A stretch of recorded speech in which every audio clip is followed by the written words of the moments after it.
sevenlerimizi. Ardından buradayız ve Allah nasip ederse bundan sonra da Diyarbakır'daki bütün STK temsilcileriyle yapacağımız toplantıyla inşallah bu gezimizi tamamlayacağız ve İstanbul'a geri döneceğiz. Ahlan ve sahlan.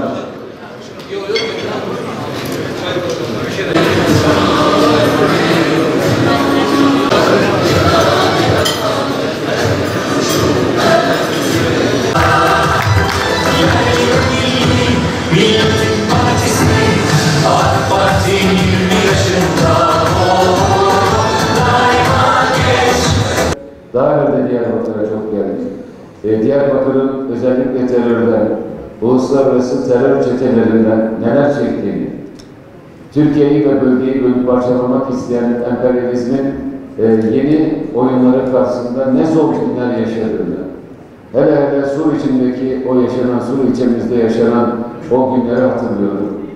Allah'a çok şükür Diyarbakır bunların hepsini geride bırakmış. Şimdi bundan sonra yapılacak olan şey bu ülkenin özellikle bu coğrafyada, işte yaşadığımız günleri görüyorsunuz.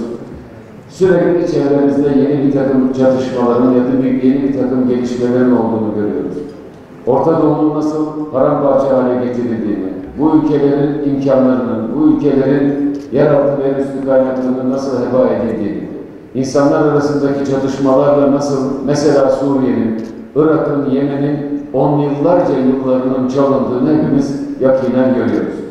İnsanları etnik kökeninde ya da mezhep farklılıkları üzerinden bölüp parçalayarak kendi iradelerini gerçekleştirmek istiyorlar. Buna karşı Türkiye'de 40 yılı aşkın bir süredir bu terör belasıyla mücadele etmiştir. Büyük bedeller ödemiştir. Binlerce, on binlerce insanlığı kaybetmiştir. Burada bizim siyaset olarak kararlılığımız tamdır.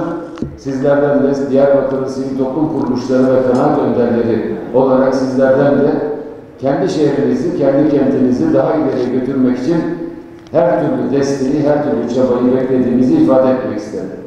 Şehirlerin kendi önündeki hedeflerini gerçekleştirmesindeki en önemli yollardan birisi ortak hedefler noktasında buluşabilmektir.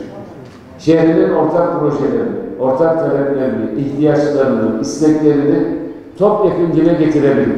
Bunun etrafında yoğunlaşan şehirlerde istedikleri konuların çok daha rahat hallolmuş olduğunu geçmiş tecrübeyle görüyoruz. Bunun için Diyarbakır'ın sivil toplum kuruluşlarının, kanaat önderlerinin, kanaat merkezlerinin hep aynı noktaya doğru hareket etmesi lazım. Yani birisi bir tarafa, birisi bir tarafa çekerse, hangi haklı talep dile getirilirse getirilsin, sonuçta o talebin gerçekleşmesi zor oluyor. Benim sizden istirhamım, Diyarbakır'ın meseleleriyle ilgili yekvücut olmanız, ortak sivil bir kanaat ve inisiyatif oluşturarak bunların etrafında siyasetin işini kolaylaştırmanız, karar alma mekanizmalarına yardımcı olmanız ve böylece bu şehrin şu gün bulunduğu noktadan çok daha ileriye doğru gitmesini temin etmeniz.